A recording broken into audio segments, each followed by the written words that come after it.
رب اعوذ بک من همزات الشیاطین واعوذ بک رب ان یحضرون بسم اللہ الرحمن الرحیم الحمد للہ وسلام علی عباده الذین اصطفى ولعنۃ الدائمۃ الباقیۃ علی اعدائهم اجمعین من الآن الی قیام یوم الدین اما بعد اوصیکم ونفسی بتقوی اللہ۔ جمعے کی اس گفتگو، پیغام یا جمعے سے متعلق ظاہر سی بات ہے کہ وہ لاک ڈاؤن میں جب سے نماز جمعہ جیسے ہوتی ہے نہیں ہو پا رہی ہے، تو خطبے کی جگہ پہ ایک چھوٹی سی گفتگو یہ ریکارڈنگ کے ذریعے آپ تک پیش کی جاتی ہے تاکہ وہ سلسلہ باقی رہے۔ اس میں سب سے پہلے اپنے نفس اور آپ سب کو تقوی الہی کی طرف دعوت دیتے ہوئے، اس لیے کہ تقوی الہی، اللہ کا تقوی، وہ بنیادی چیز ہے کہ جو انسان کو اصل دین کی طرف لے کے جاتا ہے، واقعی اور حقیقی دین کی طرف لے کے جاتا ہے۔ لیکن تقوی الہی پیدا ہونے کے لیے شرط یہ ہے کہ انسان کے اندر اطاعت کا جذبہ بھی پیدا ہو اور اطاعت کی صلاحیت بھی پیدا ہو۔ تقوی الہی بغیر اطاعت کے نہیں ہوگا۔ بہت ساری چیزیں ہیں، ابھی ہم صرف اطاعت پہ گفتگو کریں گے، ورنہ ایک چیز اطاعت ہو، دوسری چیز یہ طے ہو کہ کس کی اطاعت کرنی ہے۔ ہر ایک کی اطاعت سے تقوی نہیں پیدا ہوتا ہے۔ تیسری چیز، انسان کے اندر وہ بصیرت ہو کہ جس سے یہ طے کر سکے کہ ہم جس رسول کی اطاعت کر رہے ہیں یا جو ائمہ اطہار علیہم الصلوۃ والسلام کی ہم اطاعت کر رہے ہیں، ان کی سیرت کے مطابق فلاں موقع پہ، اس موقع پہ، جس موقع پہ بھی ہو، جب انسان کو عمل کرنا ہو، اس موقع پہ ہماری ذمہ داری کیا ہے وہ حاصل کرنے کی انسان کے اندر صلاحیت ہو۔ اگرچہ موجودہ زمانے میں نظام ولایت فقیہ اور نظام مرجعیت اور زمانے کی پیش رفت نے ان ساری چیزوں کو نسبتاً بہت زیادہ ہمارے لیے آسان کر دیا ہے، لیکن بہرحال بنیادی اعتبار سے ہم کو یہ سمجھنا پڑے گا کہ ہمیں میسج، پیغام کس سے لینا ہے، اتنی حد اقل بصیرت ہمارے اندر ہونی چاہیے، ورنہ بغیر اس بصیرت کے ہم اصل اطاعت تک نہیں پہنچ پائیں گے۔ اطاعت کا جذبہ یعنی انسان کے اندر اگر خدا نخواستہ تکبر، انانیت، عجب ہے تو اس کے اندر پوری طریقے سے اطاعت کا جذبہ نہیں پیدا ہو سکتا ہے۔ اطاعت کے جذبے کے لیے، جذبہ اطاعت کے لیے یہ ساری چیزیں توڑنی پڑیں گی۔ مطلب انسان بعض اوقات سوچتا ہے کہ ایسا ہونا چاہیے، لیکن پھر جب دین بڑھ کے بتاتا ہے کہ ایسا نہیں، ایسا ہونا چاہیے، تو یہاں پہ جذبہ اطاعت یہ ہوتا ہے کہ جو انسان سے یہ کہتا ہے کہ جو ہم نے سوچا ہے اس کو ختم کر دو، کیونکہ دین سے بڑی ہماری نظر نہیں ہے، اس کو مٹا کے اب یہ دین نے حکم دے دیا، اس کو مان لو۔ لہٰذا آپ دیکھیں کہ رسول اللہ صلی اللہ علیہ وآلہ وسلم کے جو باوفا اور بامعرفت اصحاب تھے، یا ائمہ اطہار علیہم الصلوۃ والسلام کے جو باوفا اور بامعرفت اصحاب تھے، انہوں نے ہمیشہ یہ جاننے کی کوشش کی ہے کہ دین ہم سے کیا چاہتا ہے، اسلام کیا چاہتا ہے، کبھی بھی اپنی چیز اسلام پہ تھوپنے کی کوشش نہیں کی۔ بعض اوقات دیکھا گیا ہے، مولا کائنات نے بھی اس سے پہلے بھی کچھ دن پہلے ایک کلمے میں اس بات کا ذکر بھی ہوا ہے کہ بعض اوقات لوگ جب دیکھتے ہیں کہ ہم جو چاہتے ہیں اور جو دین کہتا ہے اس میں فرق ہے، تو پھر وہ دین کو استعمال کرنا شروع کر دیتے ہیں۔ آج یہ چیزیں زیادہ ہو رہی ہیں، اور بالخصوص وہ ادارے کی جو دین کی شکل بدلنا چاہتے ہیں، جیسے MI6 ہے، CIA ہے، وہ لوگ ان مسائل میں دین کو زیادہ استعمال کر رہے ہیں کہ دین کے نام کو، ان چیزوں کو استعمال کر کے دین کی شکل کو بگاڑ دیا جائے، برباد کر دیا جائے۔ ایسی صورت میں اگر ہمارے اندر بنیادی اعتبار سے جذبہ اطاعت ہے اور وہ اطاعت کرنے، البتہ اطاعت کے لیے بھی ایک شجاعت چاہیے. دوسرے سے یہ کہہ دینا کہ غلط ہو، اس کام کو چھوڑ دو، بہت آسان ہے. لیکن اپنے نفس سے یہ کہنا کہ اس کام میں غلط ہیں، ہم کو چھوڑ دینا چاہیے، یہ نسبتاً انسان کے اندر بہت مشکل ہے اگر اس کے ہاتھ تکبر اور عجب یعنی خود پسندی پایا جاتا. لیکن اگر تکبر اور خود پسندی نہیں ہے تو یہ چیز بہت آسان ہے، بلکہ انسان خوش ہوتا ہے، کیونکہ تقوی الہی یعنی گارنٹی کے ساتھ ایک پرفیکٹ راستہ. تو اگر انسان کو یہ معلوم ہو جائے کہ گارنٹی ہے اس راستے پہ کہ یہ پرفیکٹ ہے، یہ فلاح و بہبود اور ہدایت تک پہنچا دے گا، تو بہت اس کو خوشی ہوگی اس راستے کو اپنانے میں کہ گارنٹیڈ یہ راستہ حق کی طرف جا رہا ہے. لیکن راستے میں بہت سارے مسائل ہیں اور مشکلات ہیں.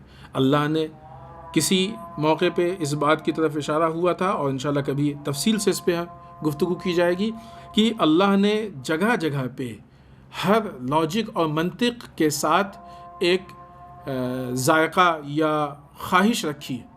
اگر انسان خواہشات اور ذائقے میں پھنس جاتا ہے تو پھر اس فلسفے اور لاجک اور منطق تک نہیں پہنچ پاتا جو کسی بھی عمل کے مقصد یا ہدف کے متعلق ہوتی ہے یا اس کے فلسفے میں ہوتی ہے. لیکن اگر انسان خواہشات کو دبا کے، خواہشات کو کنٹرول کر کے، اپنی چاہت کو کنٹرول کر کے آگے بڑھ جاتا ہے، عقل کے ساتھ آگے بڑھتا ہے، تو پھر وہ عمل کے فلسفے تک پہنچ جاتا ہے، عمل کے ہدف و مقصد تک پہنچ جاتا ہے.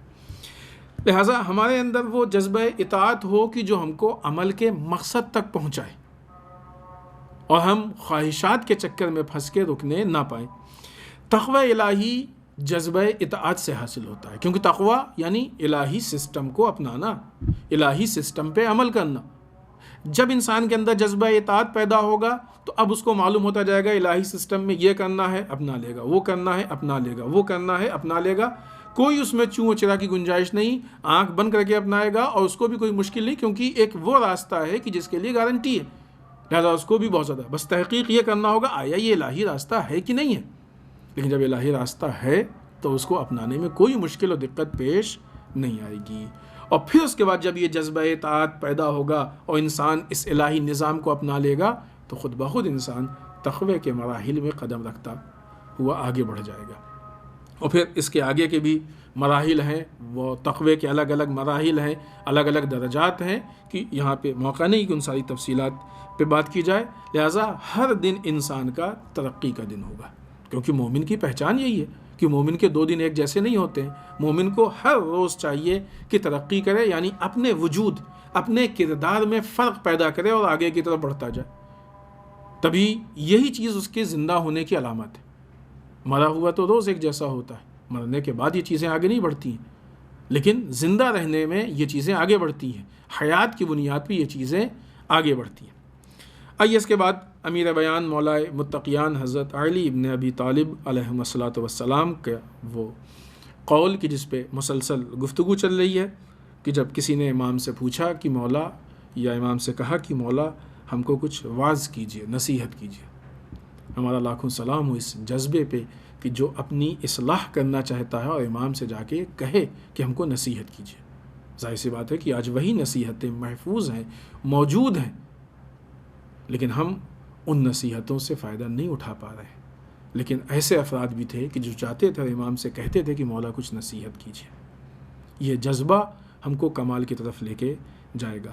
لہٰذا امام سے کہا کہ مولا ہم کو کچھ نصیحت کیجیے، تو امام نے نصیحت کی، اور وہ 30 پوائنٹ ہیں کہ ایک پوائنٹ ہر ہفتے آپ کی خدمت میں پیش ہو رہا ہے. الحمدللہ آج 15واں پوائنٹ ہے کہ جس پہ ہم لوگ گفتگو کر رہے ہیں.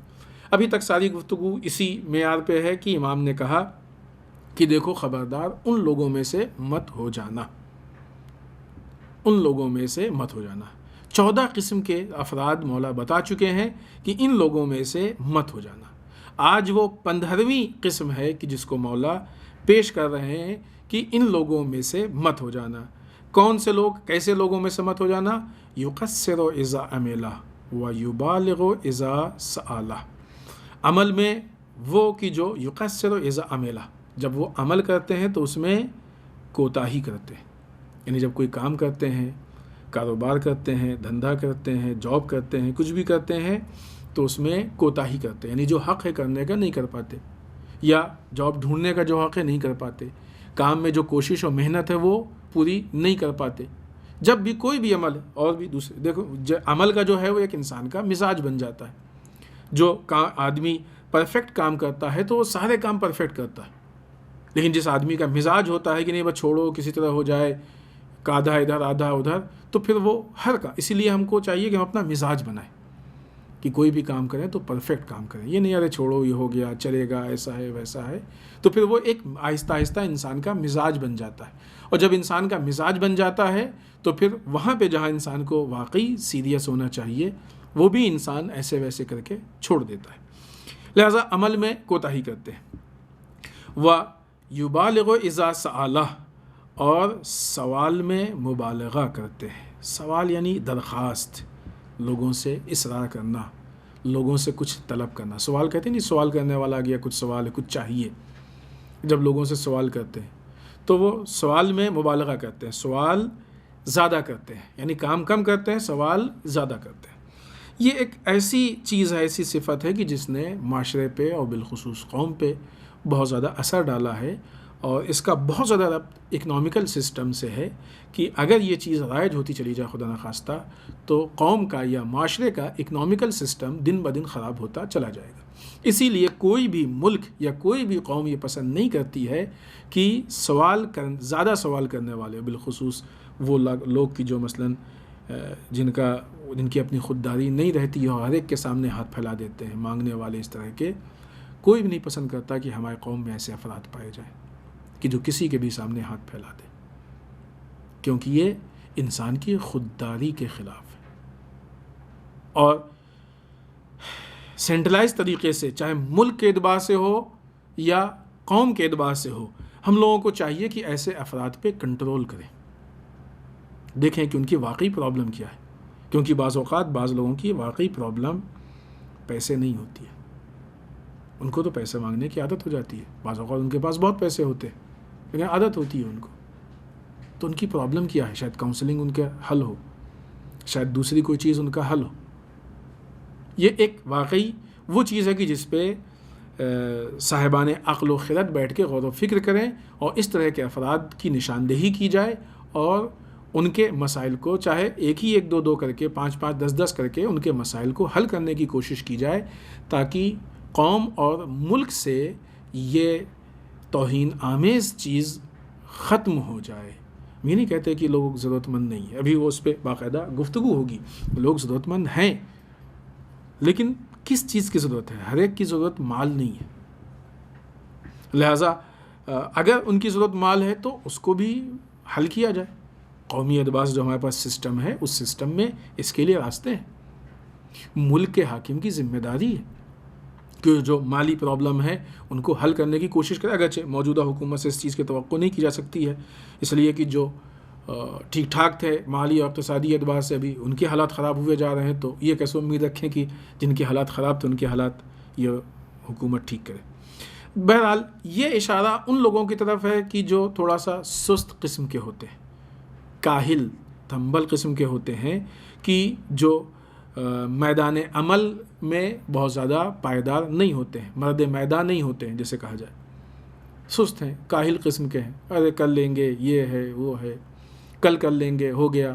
بعض اوقات کچھ کام کرتے ہیں، مثلا تھوڑی بہت انکم ہو گئی تو اب جب تک وہ ہے پھر ہم سمجھتے ہیں کام کی ضرورتیں بھی تو ہے نا، اللہ نے دیا ہے کھا رہے ہیں، جب ختم ہوگا تو پھر کھایا جائے گا، دیکھا جائے گا، پھر جب ختم ہو جاتا ہے تو پھر جاتے ہیں کام ڈھونڈنے کے لیے، اور اگر نہیں ملے کا دن کام تو پھر مشکل ہو جاتی ہے، بچوں کو پرابلم ہوتی ہے، بیوی کو پرابلم ہوتی ہے، تو یہ جو چیز پیدا ہوتی ہے وہ کاہلی کی وجہ سے پیدا ہوتی ہے۔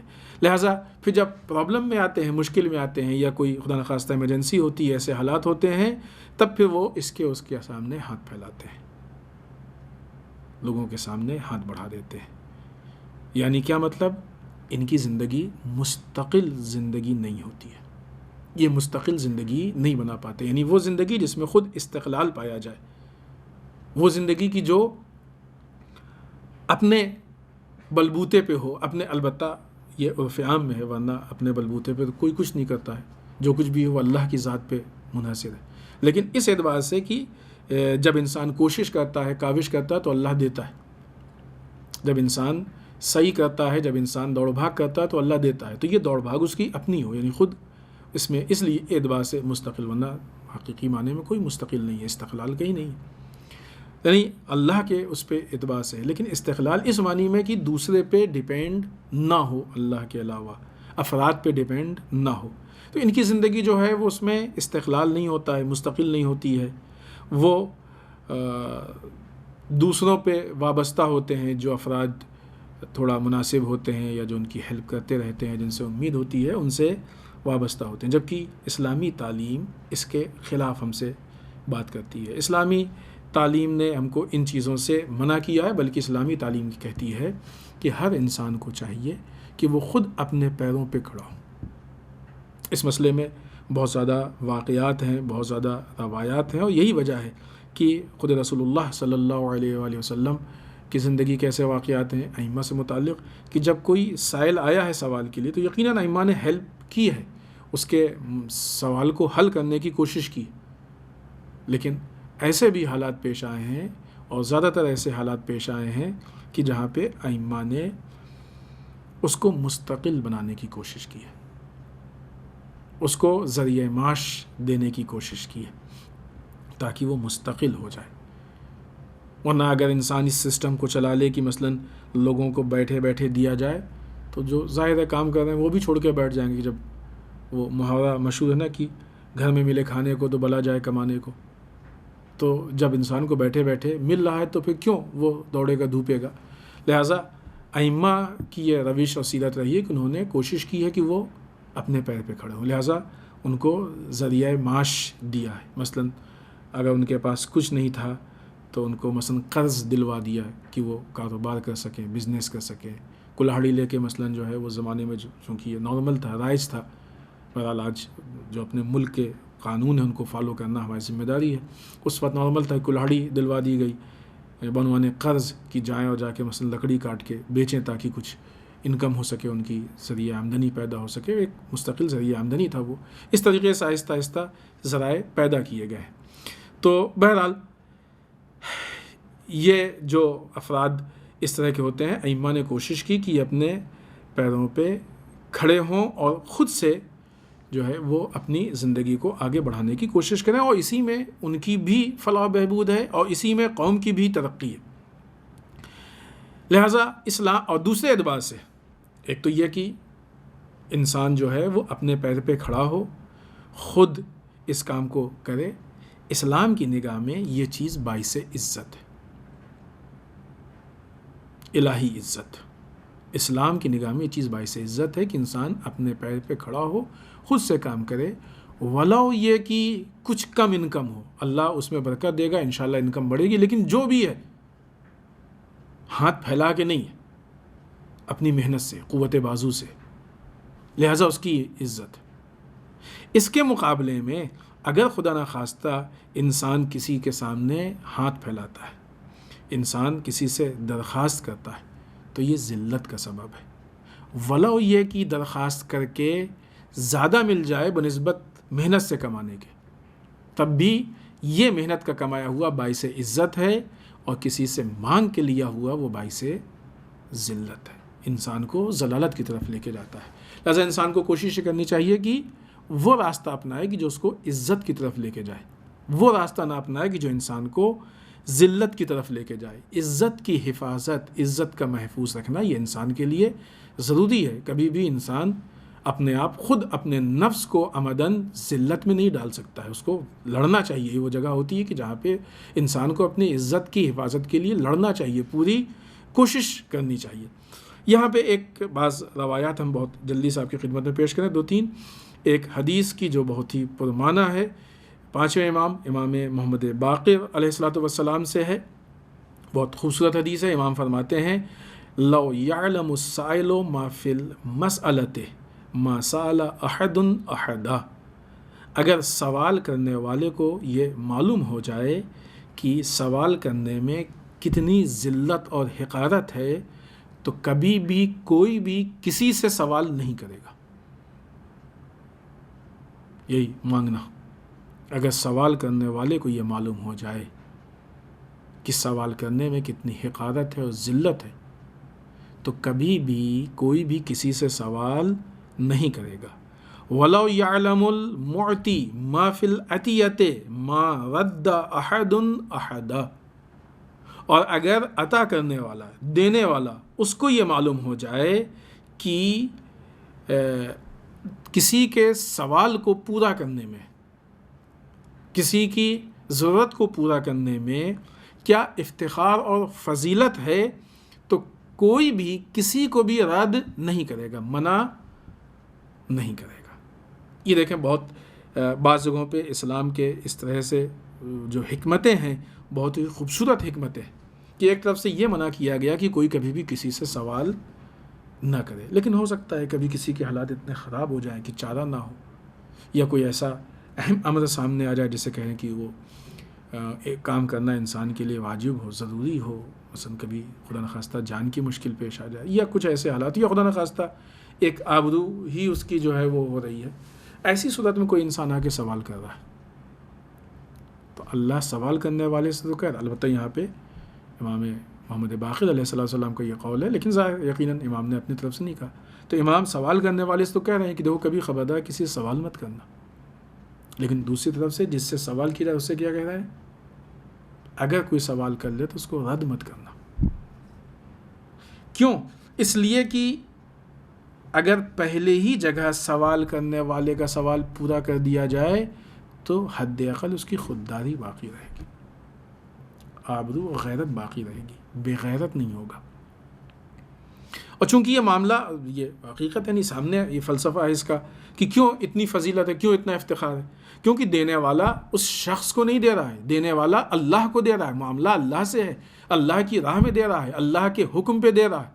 اور یہی وجہ ہے کہ جہاں پہ دینا جو ہے مال، ظاہر سی بات ہے ایسے حالات ہوتے ہیں، بعض اوقات کی عادت ہو گئی، یہ ہو گیا وہ ہو گیا، تو اس کے لیے تفصیلات بھی ہیں، تو اگر نہیں بھی دے تو اللہ کے لیے، یعنی جہاں پہ تو اب اگر انسان کو اللہ کے لیے کوئی دے رہا ہے تو جس اللہ کے لیے دے رہا ہے وہ اللہ کیسے ہو سکتا ہے کہ اس کی راہ میں اگر ہم مثلاً 100 دیں تو اللہ ہم کو مثلاً وہ 100 واپس نہیں کرے گا؟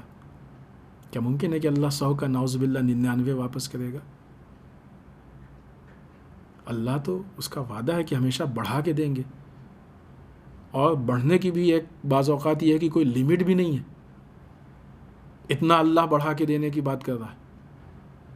تو اگر واقعی اللہ پہ ایمان اور یقین پختہ و مستحکم ہے تو پھر اللہ کی راہ میں دینے میں انسان کو ذرا سا بھی مشکل نہیں محسوس ہوگی۔ وہ مشکل جو محسوس ہوتی ہے دیتے ٹائم وہ اسی لیے ہوتی ہے کہ مادیات سے یا مال دنیا سے جو محبت ہوتی ہے اس کی بنیاد پہ بہت جلدی سے وہ جدا نہیں ہو پاتا ہے، لہٰذا آدمی کو مشکل ہوتی ہے۔ اور اسی لیے آپ دیکھیں کہ عام طور سے صدقات میں یا کار خیر میں جب کوئی چیز دی جاتی ہے تو عموماً اس کی مقدار کم ہوتی ہے، بزنس میں اور دوسری چیزوں میں اس کی مقدار زیادہ ہوتی ہے۔ راہ خدا میں دی ہوئی چیزوں کی مقدار نسبتاً الحمدللہ ابھی لوگوں میں بیداری پیدا ہو رہی ہے، الحمدللہ بہت تیزی سے اس چیز کی طرف کہ اب بہرحال وہ لوگوں میں شعور ہے کہ جو ضرورت مندوں کو صدقات یا ضرورت کے موقع پہ جب ہیلپ کی جاتی ہے تو نسبتاً لوگ جو ہے وہ دل کھول کے دینے کی کوشش کرتے ہیں۔ جیسے کہ ابھی لاک ڈاؤن میں شروعات میں لوگوں کی ہیلپ ہوئی، یا ابھی موجودہ اس میں جب حیدرآباد کے جو مسائل ہیں اس میں ہیلپ ہو رہی ہے، تو الحمدللہ لوگ دل کھول کے اس کام کو کر رہے ہیں، اور یہ واقعی لوگوں کی دینداری کی دلیل ہے۔ لیکن بہرحال ابھی کافی ایسے افراد ہیں یا طبقہ ہے کہ جن کو اس بات کی ضرورت ہے کہ وہ اللہ کی راہ میں مزید ہاتھ کھولنے کی کوشش کریں تاکہ اللہ ان کو مزید نوازے۔ ایک آدھ دو حدیث اور ہے کہ وہ جلدی سے ہم آپ کی خدمت میں عرض کر دیں، صرف ترجمہ پڑھ دیتے ہیں۔ دوسری حدیث ہے کہ جو امام جعفر صادق علیہ السلام سے ہے، اور امام کہتے ہیں کہ یہ رسول اللہ صلی اللہ علیہ وسلم نے فرمایا ہے کہ اللہ ایک چیز ہے کہ جو اپنے لیے اس کو پسند ہے، اور وہ چیز اللہ اپنے بندوں کے لیے مبغوض رکھتا ہے، پسند نہیں کرتا ہے۔ کیا؟ کہ اللہ کے بندے سوال اور درخواست ایک دوسرے سے کریں، اللہ اس کو پسند نہیں کرتا ہے، مبغوض رکھتا ہے۔ اور اللہ اس کو پسند کرتا ہے کہ خود اللہ سے سوال کیا جائے، اللہ اس کو بہت زیادہ پسند کرتا ہے۔ اسی طریقے سے ایک اور روایت ہے کہ جہاں پہ لوگوں نے رسول سے آ کے کہا کہ آپ ضمانت لے لیجئے کہ مثلاً جو ہے وہ آپ ہمارے ضامن ہوں گے کہ ہمیں جنت ملے گی. رسول نے شرط لگایا کہ تم کبھی کسی سے سوال نہیں کرو گے. بہرحال ساری اس گفتگو کا خلاصہ یہ ہے، مقصد یہ ہے کہ سوال سے مطلب یہاں پہ صرف معاملہ پیسے کا نہیں ہے. سوال سے مطلب یہ ہے کہ پیسے سے ہٹ کے بھی بعض اوقات انسان بعض کام جو کر سکتا ہے وہ دوسروں سے کہہ دیتا ہے، اے فلاں ذرا تم یہ کر دو، فلاں ذرا تم یہ کر دو، فلاں ایسا کر دو. نہیں، سوال کا مطلب یہ کہ انسان جہاں تک جو کام خود سے کر سکتا ہے اس کام کے لیے دوسروں کے سامنے نہ اپنی زبان کھولے نہ اپنے ہاتھ پھیلائے. لہذا یہاں سوال سے مقصد صرف پیسے کے معاملات نہیں ہیں. بہرحال ایک بہت بڑا حصہ اس کا پیسوں پہ ہے، لیکن پیسے سے ہٹ کے بھی بہت سارے مراحل ہیں کہ جہاں پہ سوال ہوتے ہیں. لوگ بہت آسانی سے لوگوں کو حکم کر دیتے ہیں، آرڈر کر دیتے ہیں، یہ کر دو، وہ کر دو، ایسا کر دو، ویسا کر دو. یہ بھی اسی زمرے میں آتا ہے. لہذا رسول نے 12 لوگوں سے تاکید کی کہ دیکھو جہاں تک ممکن ہو سکے کبھی کسی سے سوال مت کرو، بلکہ جہاں تک ہو سکے جو کام ہو سکے، مثلا مثال کہ پانی پینا ہے، فلاں ذرا پانی پلا دو. نہیں، ہاں ابھی بعض اوقات ٹھیک ہے آدمی نہیں جا سکتا، مجمع ہے، کچھ بھی ہو سکتا، لیکن اگر ممکن ہے تو خود سے دسترخوان میں بیٹھے فلاں ذرا نہیں، حتی الامکان کوشش کرے کہ جب تک بغیر سوال کے کام چل رہا ہے اس وقت تک سوال نہ کرے، جب تک خود سے کر سکتا ہو سوال نہ کرے. جہاں پہ مجبوری ہو جائے کہ بغیر سوال کے کام نہیں چل سکتا ہے وہاں پہ انسان سوال کرے. یہ انسان کی زندگی میں کامیابی کا بہت بڑا راز ہے انسان کی، کہ انسان اپنے آپ کو سوال سے کم کر لے، یا یوں کہا جائے کہ لوگوں کے سامنے سوال نہ کرے. آئیے اس کے بعد بہت اہم گفتگو ہے جس کا تعلق اس ہفتے اور آج کی تاریخ سے ہے. 2 عظیم شخصیات کی شہادت ہے، ایک خود رسول اللہ صلی اللہ علیہ وآلہ وسلم اور دوسرے آپ کے نواسے فرزند سبط اکبر جوانان جنت کے سردار امام حسن مجتبی علیہ الصلوۃ والسلام کی شہادت کی تاریخ ہے. ہم آپ سب کو تسلیت اور تعزیت عرض کرتے ہیں، اور ہم سب کی طرف سے تمام علماء، مراجع، ولی فقیہ، بالخصوص وقت کے امام کی خدمت میں تسلیت اور تعزیت عرض کرتے ہیں. رسول کی شہادت کے موقع پہ 1-2 آیت ہم آپ کی خدمت میں عرض کریں کہ قرآن مجید نے ہم کو جو پہچنوایا ہے، پہچنوانے کی کوشش کی ہے. لقد کان لکم فی رسول اللہ اسوۃ حسنہ، ہم نے تمہارے لیے رسول کی ذات کو بہترین آئیڈیل نمونہ عمل بنا کے بھیجا. ہم اپنے جوانوں سے بالخصوص درخواست کریں گے کہ یہ اگر ہمارے ذہن میں کوئی غلط فہمی ہے کہ رسول کی سیرت جو ہے استغفر اللہ نعوذ باللہ وہ آؤٹ ڈیٹڈ ہے اور ابھی آج کے زمانے میں، یہ غلط فہمی ہے. اور اس کی بہت واضح مثال آپ دیکھ لیجئے کہ دنیا کے ٹھیک ہے وہ میڈیا کتنا بھی جھوٹ بولے، ابھی تو حقیقت بھی سامنے آ رہی. دنیا کے وہ ممالک کہ جن کی نگاہ میں دین آؤٹ ڈیٹڈ چیز کا نام ہے، وہ اتنا اپ گریڈ یا اپ ڈیٹ نہیں ہے. لیکن وہ ممالک یعنی جیسے ایران، جس کی نگاہ میں دین کوئی آؤٹ ڈیٹڈ چیز نہیں ہے اور اسی دین کو پہ عمل کرنے کی کوشش ہو رہی ہے، لہٰذا آپ دیکھیں تو ایران کتنے فاسٹ، آپ ترقیوں کا جو ایک اسپیڈ ہے، جو رفتار ہے، اس کو اٹھا کے دیکھیں کہ بنسبت دوسرے ممالک کے ہر فیلڈ میں، چاہے وہ ٹیکنالوجی ہو، چاہے جو بھی ہو، ہر فیلڈ میں کس تیزی سے ترقی کر رہا ہے. تو یہ غلط فہمی ہے ہماری کہ اس زمانے میں رسول کی سیرت پہ ہم عمل نہیں کر سکتے ہیں. نہیں، رسول کی سیرت ہر زمانے کے لیے، ہمیشہ کے لیے ہے. یہ صرف بات کہنے کی نہیں ہے، یہ عمل کرنے کی ہے، اور انسان کی ساری کامیابی اور کامرانی اسی میں ہے. بعض اوقات انسان مثلا جیسے بعض اوقات کرکٹ میں آپ دیکھیں تو انسان کچھ فاسٹ کھیل کے ادھر ادھر کچھ کر کے ہو سکتا ہے کہ 1-8 اوور بہت اچھا کھیل لے، لیکن لانگ ٹرم میں انسان جیتتا تبھی ہے کہ جب صحیح طریقے سے کھیلے. یا 1-8 میچ کا جیت لینا الگ ہے، لیگ میچ کا، فائنل کو جیتنا الگ ہے. لیکن مسئلہ جو رسول کی سیرت کا ہے اور دوسری سیرتوں کا، رسول کے مقابلے میں جتنی سیرتیں ہیں وہ آپ کو 1-8 اوور بھی اچھا نہیں کھلائیں گے. یہ اچھا صرف اس لیے لگتا ہے کہ میڈیا نے اس کو ہمیں اچھا بتایا ہے، ورنہ ہے نہیں اچھا۔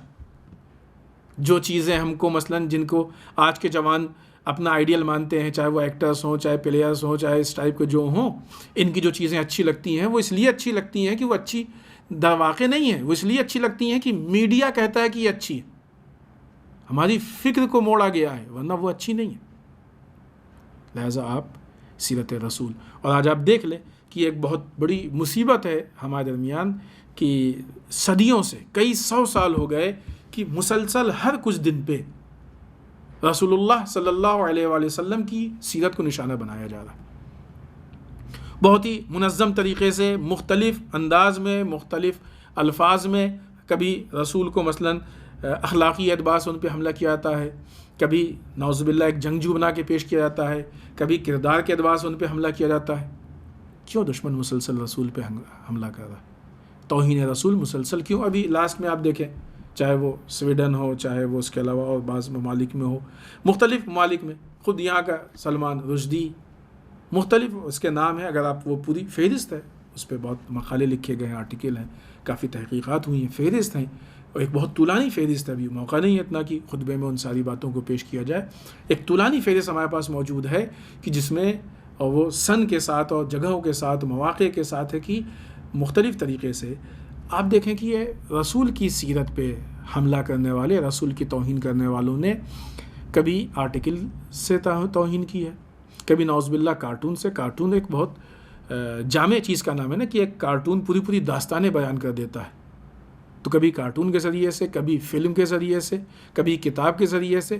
مقصد یہ ہے کہ ہر طرح کے طبقے تک ان کا میسج پہنچ جائے، اور پھر اس طرف سے رسول کی توہین کی، رسول کو نعوذ باللہ کبھی خونخوار بتایا، اختلاف پیدا کرنے والا۔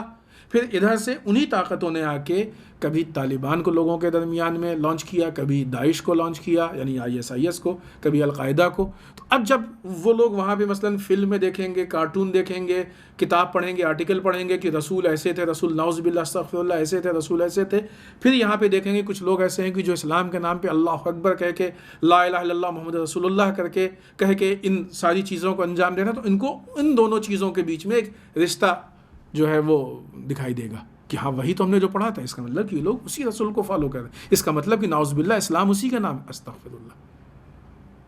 یہ بہت تفصیلی گفتگو ہے، یہ اتنی مختصر نہیں ہے کہ خطبے میں بات کی جائے، لیکن اس اہم مسئلے کی طرف اشارہ کرنا بھی اہم تھا، ضروری تھا، اس لیے ہم اس کی طرف اشارہ کر رہے ہیں، اور یہ عالم اسلام کا بہت بڑا مسئلہ ہے۔ اس کو حل کرنے کے لیے ہمارے پاس راستے ہیں، اور بہت سارے راستے ہیں۔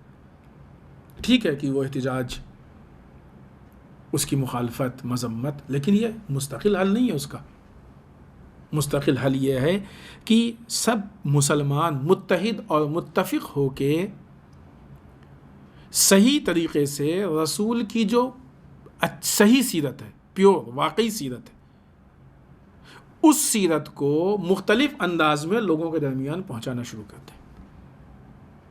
ہم جنگ کی نوعیت کو پہچانیں، ہم جنگ کے انداز کو پہچانیں۔ ایسا نہیں ہو سکتا ہے کہ ہم توہین رسول کو برداشت کریں، بالکل نہیں برداشت کر سکتے، لیکن توہین رسول کا جواب صرف مذمت نہیں ہے، یہ تو فطری چیز ہے۔ کوئی چیز، غلط چیز انسان کے سامنے آتی ہے تو انسان مذمت کرتا ہی ہے۔ ایک طولانی گفتگو ہے اس مسئلے پہ کہ ان چیزوں کے پیچھے علل و اسباب کیا ہیں، اس کی وجہ کیا ہے، کیوں ایسا کیا جا رہا ہے، ایک پوری گفتگو ہے اس کے پیچھے۔ اس کے ذریعے سے مسلمانوں کی بدنامی، مسلمانوں کو اپنے کاموں سے پیچھے رکھنا، اپنی فکر اور اپنے جو اہداف و مقاصد ان سے، بہت پوری ایک طولانی جو ہے وہ اس کے پیچھے پروگرامنگ ہے، لمبی۔ اس کا جو راستہ ہے اور بنیادی راستہ ہے وہ یہ کہ زیادہ سے زیادہ رسول کی سیرت کو لوگوں تک پہنچایا جائے، اور رسول کی سیرت کو لوگوں تک پہنچانے کا سب سے پہلا راستہ یہ ہے کہ مسلمان خود سیرت رسول کو اپنا لے۔ جب تک مسلمان خود سیرت رسول کو نہیں اپنائے گا، کیسے دوسروں تک پہنچائے گا؟ لوگ مسلمانوں کو دیکھ کے پہچانے کہ نہیں، یہ مسلمان ہے کہ جس کی سیرت جو ہے وہ رسول کی سیرت جیسی۔ لہٰذا یہ ایک ایسا مسئلہ ہے کہ جس پہ غور و فکر کی ضرورت ہے۔ اسی طریقے سے سبت اکبر امام حسن مجتبی علیہ السلام کی بھی شہادت کی تاریخ ہے۔ یہ وہ عظیم شخصیت ہے کہ جنہوں نے اخلاقی، سیاسی، ہر اعتبار سے، مذہبی ہر اعتبار سے اپنے امت اور قوم کو جو ہدایت کی ہے اور جو لیڈ کیا ہے، واقعی اس کی مثال ملنا مشکل ہے۔ بہت سخت حالات تھے آپ کے، اتنے سخت حالات تھے آپ کے کہ جو بظاہر آپ کے چاہنے والے تھے وہ آپ کے مخالف۔ یہ دشمن کی پالیسی ہوتی ہے، دشمن کی پالیسی ہوتی ہے، کیونکہ جیسے آج مسلمانوں کا معاملہ ہے، مسلمانوں کو باہر کی کوئی طاقت کمزور کر ہی نہیں سکتی ہے، اسی لیے انہوں نے مسلمانوں کے اندر سے توڑنے کی کوشش کی۔ جب اندر سے ٹوٹیں گے تو آپس میں یہ اپنے وجود کو خود ختم کریں گے۔ امام حسن علیہ السلام کی قوم کو باہر سے کوئی نہیں توڑ پایا، اندر سے توڑنے کی کوشش کی گئی، اور وہ جو بے بصیرت ہوتے ہیں وہ دشمن کی سازش کا شکار ہو جاتے ہیں، کیونکہ پھر وہ بے بصیرت افراد ہوتے ہیں، وہ بہت جلدی ہی کسی کی بات کو، کچھ لچھے دار باتیں ہوتی ہیں، خوبصورت قسم کی ہوتی ہیں، اچھے انداز کی، تو وہ جلدی سے اس کے چکر میں پھنس جاتے ہیں اور اس کو ایکسیپٹ کر لیتے ہیں۔ اور اس حد تک بات پہنچ گئی کہ یہ امام کی مصیبت کے لیے کم نہیں، امام حسن کی، کہ امام کا ہی چاہنے والا آ کے کہتا ہے اے نعوذ باللہ استغفر اللہ یا مذل المومنین، اے مومنین کو ذلیل کرنے والے، استغفر اللہ۔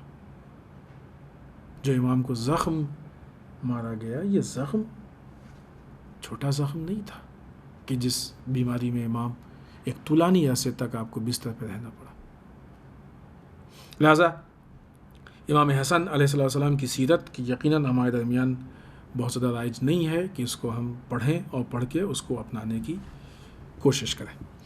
موجودہ حالات میں اگرچہ بہت زیادہ حالات میں اس ٹائم کافی مسائل ہیں، لیکن ابھی بہت زیادہ وقت نہیں ہے، تو ایک آدھ دو باتیں ہم یہاں پہ ذکر کر کے اپنی گفتگو کو ختم کرتے ہیں۔ حزب اللہ عراق کی حزب اللہ، اس کا یہ کہنا ہے کہ امریکی فوج یا تو خود سے عراق سے نکلیں گے یا انہیں نکالا جائے گا، اور ظاہر سی بات ہے کہ وہ نکالنے کے لیے الگ الگ طریقے سے تعبیر کی جا رہی ہے۔ ان کا یہ کہنا ہے کہ امریکہ ہمارے لیے ایک آتنکی دشمن ہے، صرف دشمن نہیں ہے، آتنکی دشمن ہے۔ ظاہر ہے امریکہ ایک استکباری طاقت ہے کہ دنیا کا سب سے بڑا آتنکواد جو ہے یا آتنکوادی اگر کوئی ہے تو وہ امریکہ ہے، امریکہ کی پولیٹکس یعنی امریکہ کی سیاست، یعنی جو امریکہ کے حکومت کے جو روش ہے، وہ جو پوری دنیا میں تقریباً اس کے آتنکواد کا اثر ہے، اور دنیا میں بہت زیادہ جو مسائل و مشکلات ہیں اس کی جڑ امریکہ میں ہے۔ اگر یہ دو ملک دنیا کے ساتھ کھلواڑ کرنا ختم کر دیں تو کافی، اگرچہ دوسرے ملک بھی مثلا جیسے خود برٹش بھی ہے، لیکن اگر امریکہ اور اسرائیل دنیا کے ساتھ کھلواڑ کرنا ختم کر دیں، کھلواڑ کرنا چھوڑ دیں، تو بہت سارے دنیا کے مسائل اپنے آپ حل ہو جائیں، کیونکہ ابھی استعمار بوڑھا ہو چکا ہے، اگرچہ وہ کام حتی الامکان پورا کر رہا، پوری کوشش کر رہا، لیکن کافی حد تک وہ وابستہ ہے امریکہ سے یا مثلا اسرائیل سے، ڈائریکٹ انڈائریکٹ افراد سے، جیسے بھی ہو، وہ پوری اندر کی پوری ایک کہانی ہے۔ تو ان کا یہ کہنا ہے کہ امریکہ ہمارے لیے ایک آتنکی دشمن ہے، اور عراق کی عوام کا اس پہ سخت اصرار ہے، یعنی عراق کی عوام، پبلک عراق کی، وہ اپنے ملک میں امریکہ کے وجود کو پسند نہیں کرتی ہے، اس کا اصرار ہے۔ اور آپ سوچئے کہ امریکہ نے کتنی سازش کی تھی، کتنی کوششیں کی تھیں، کتنا پیسہ اس پہ خرچ کیا تھا کہ ان ممالک میں جا کے وہ ان کی فوج رہے، اس کا ہولڈ رہے، اور اپنی ضروریات و خواہشات کو پورا کرتا رہے۔ آج وہ وقت آ گیا۔ ایک زمانہ تھا کہ بعض ممالک افتخار کرتے تھے، آج وہ زمانہ آ گیا کہ امریکہ کی فوج اور امریکہ ذلیل ہو رہے ہیں اس معاملے پہ۔ باطل سیاست کی عمر نہیں ہوتی ہے، دوام نہیں پایا جاتا ہے، ایک نہ ایک دن باطل سیاست کو ذلیل ہونا ہی ہونا پڑتا ہے، ایک نہ ایک دن اس کی کہانی، اس کا قصہ ختم ہونے ہی والا ہوتا ہے۔ لہٰذا آج بہت ساری حقیقتیں کھل گئی، آج یہ بھی کھل کے سامنے آ گیا کہ داعش یا یعنی ISIS ان جیسے گروہوں کو اس لیے بنایا گیا ہے تاکہ امریکہ ان ممالک پہ اپنا قبضہ جما کے رکھے اور ان سے استحصال، ان کو یوز کرتا رہے، ان سے استحصال کرتا رہے. یہ چیزیں لوگوں کے سامنے کھل کے آ گئی. لوگ نفرت کر رہے ہیں اس وقت ان معاملات سے، ان چیزوں سے. تو بہرحال امریکہ کو اس معاملے کو لے کے بہت زیادہ غور و فکر کی ضرورت ہے کہ چونکہ موجودہ جو حالات ہیں، اب وہ خود امریکہ کے جس ٹائم جو پولیٹیکل اتھل پتھل ہیں، جو حالات ہیں، ساری چیزوں پہ موجودہ وقت میں گفتگو کا موقع نہیں ہے اتنے مختصر وقت میں. لیکن بالخصوص جو ایران سے کے مقابلے سے لے کے ابھی امریکہ جو ہے اپنی مختلف شکست کو دیکھ کے بوکھلایا ہوا ہے، اور ایسا نازک وقت ہے کہ وہاں پہ الیکشن کا موقع ہے. تو حالات بہت زیادہ، جسے کہا جائے کہ ناگفتہ ہیں، بہت زیادہ بدترین حالات ہیں. ان میں سے ایک یہ کہ مثلاً پوری جہاں جہاں امریکہ کی فوج ہے، بالخصوص یہ ایشیا کے بعض ممالک میں یہ متنفر ہیں اور یہ چاہتے ہیں کہ امریکہ اپنی فوج کو، جیسا کہ عراق کی حزب اللہ نے اس بات کا اعلان کیا. خود یہ اعلان اس بات کی دلیل ہے کہ حزب اللہ ہے کہ جو اس کے پاس دلائل ہیں، لاجک ہے، منطق ہے، اور منطق کے مطابق وہ اپنے ملک کی فلاح و بہبود کے لیے ایک قدم اٹھانا چاہتے ہیں وہ لوگ، اور ان کو حق ہے کہ اپنے ملک کی فلاح و بہبود کے لیے سوچیں اور کام کریں. یہ خود ایک یہاں پہ امریکہ یا امریکہ جیسے ممالک کی پالیسی بیکار ثابت ہوئی کہ وہ حزب اللہ کو بدنام کرنا چاہتے ہیں. البتہ یہ ذہن میں رہے کہ حزب اللہ یہ الگ ہے. ایک حزب اللہ لبنان ہے، ایک حزب اللہ ایران ہے، اور یہ حزب اللہ جس کی بات ہوئی یہ حزب اللہ عراق. حزب اللہ اللہ کا گروہ، یہ حزب اللہ عراق ہے. امریکہ نے بہت کوشش کی حزب اللہ لبنان کی بنیاد پہ کہ اس کو برباد کیا، اس کو بدنام کیا جائے اور ایک آتنکوادی گروہ مشہور کیا. لیکن ظاہر سی بات ہے کہ کوئی بھی سمجھدار انسان جب انالائز کرے گا تو اس کو معلوم ہوگا کہ اس نے کوئی آتنکوادی ایکٹیویٹی انجام دی ہی نہیں، بلکہ ہمیشہ آتنکواد کے خلاف رہا. مثلاً جو آتنکوادی گروہ اس ٹائم داعش IS تھا، اس سے جنگ کرنے میں ایک بہت اہم رول حزب اللہ لبنان کا تھا، یا عراق کے اور ایران کے بہت سارے گروہوں کا اور وفد کا اور کمیٹیوں کا. تو اب ظاہر سی بات ہے کہ لوگوں کے سامنے یہ حقیقت کلیئر ہے. تو بہت زیادہ کوشش کرنے کے باوجود بھی امریکہ اس چیز میں کامیاب نہیں ہو پایا، ناکام ہو گیا. ٹھیک ہے، بعض چینلز کی جو ابھی دیکھیں نا آپ، خود انڈیا میں بھی کتنے چینلز ہیں کہ جو پیسوں پہ کچھ بھی کر دیتے ہیں الٹا سیدھا. تو اب ظاہر سی بات ہے کہ زمانے میں چینلز کی بات بہت زیادہ معتبر نہیں ہوتی ہے، نہیں ہے کہ بہت زیادہ، اکثر ہی البتہ وہ چینلز جو غلط باتیں کرتے ہیں. بعض چینل ہیں کہ جو اپنی ذمہ داری کو محسوس کرتے ہیں، ہم ان کی بات نہیں کر رہے. تو یہاں پہ انسان چینل سے اگر کوئی چیز سن رہا ہے تو سن کے پھر اس پہ یقین ماننا آج کے زمانے میں یہ انسان کی بے بصیرتی ہے، غفلت ہے. وہ غور و فکر کرے، انالائز کرے، اس کو دیکھے کہ یہ چینلز جو باتیں کر رہے ہیں آیا یہ باتیں قابل یقین ہیں کہ نہیں ہیں، قابل قبول ہیں کہ نہیں ہیں. یہ نہیں کہ مثلا ہاں ابھی ٹھیک ہے نیوز میں آ گیا تو ہم نے ایکسیپٹ کر. یہ کون سی بات ہے کہ نیوز میں آ گیا ایکسیپٹ کر دیا؟ کیا چینلز معصوم ہیں؟ چینلز جھوٹ نہیں بولتے ہیں، چینلز غلط بیانی سے کام نہیں لیتے ہیں، چینلز معاملے کو بڑھا چڑھا کے نہیں بیان کرتے ہیں، چینلز معاملے کو پلٹتے نہیں ہیں، چینلز بکتے نہیں ہیں. سب کچھ تو ہو رہا ہے آج، کیا نہیں ہو رہا ہے میڈیا میں؟ تو کیسے انسان کو اتنی احمقانہ بات کر سکتا ہے کہ بھائی ہم نیوز میں سن کے مان لیتے ہیں؟ یہ ممکن نہیں ہے. دوسرا مسئلہ، اور اس زیادہ وقت بھی نہیں ہے، بہت جلدی سے اس کو ذکر کر کے اور گفتگو کو ختم کریں. اس کا تعلق خود اپنے ملک سے ہے، اور ٹھیک اسی طریقے سے خود ہمارے ملک کے بھی ایسے حالات اور اتنی اتھل پتھل ہے کہ ہمارے ملک کے بھی موضوعات کی کمی نہیں ہے. ایک چھوٹی سی بات کہ جو بہت ہی زیادہ نگراں کرنے والی ہے، انسان کو پریشان کرنے والی ہے، وہ آپ کی خدمت میں پیش کرتے ہیں. IMF انٹرنیشنل مانیٹری فنڈ کا اندازہ یہ ہے کہ جو پر ہیڈ GDP کے معاملے میں اب ہندوستان، بھارت، بنگلہ دیش سے بھی پچھڑنے کی کگار پہ پہنچ گیا ہے. یہ بہت عجیب خبر ہے ہم لوگوں کے لیے، ہندوستانیوں کے لیے. یعنی اب بھارت ایسا ملک بن رہا ہے کہ جو دکشن ایشیا میں تیسرا سب سے بڑا غریب ملک بننے کی طرف جا رہا ہے. کتنی عجیب چیز ہے. ہم سے کہا گیا تھا کہ غریبی ختم کریں گے، اور یہ بات کافی پرانی ہو گئی ہے کہ حکومتیں کہتی تھیں کہ غریبی ختم کریں گے، لیکن ہوتا یہ تھا کہ غریب ختم ہوتا تھا. کسانوں نے خودکشی کی، مزدور مرے، بہت سارے حالات پیش آئے. لیکن ابھی حالات وہ نہیں رہ گئے کہ غریب ختم ہو رہا ہے. ابھی حالات یہ رہ گئے کہ ہمارا ملک ختم ہونے کی طرف بڑھ رہا ہے. اگر ملک سے ہم کو محبت ہے تو ہماری یہ ذمہ داری ہے کہ یہ جو بربادی اور خرابی کی طرف ملک جا رہا ہے اس کو بچانے کی کوشش کریں۔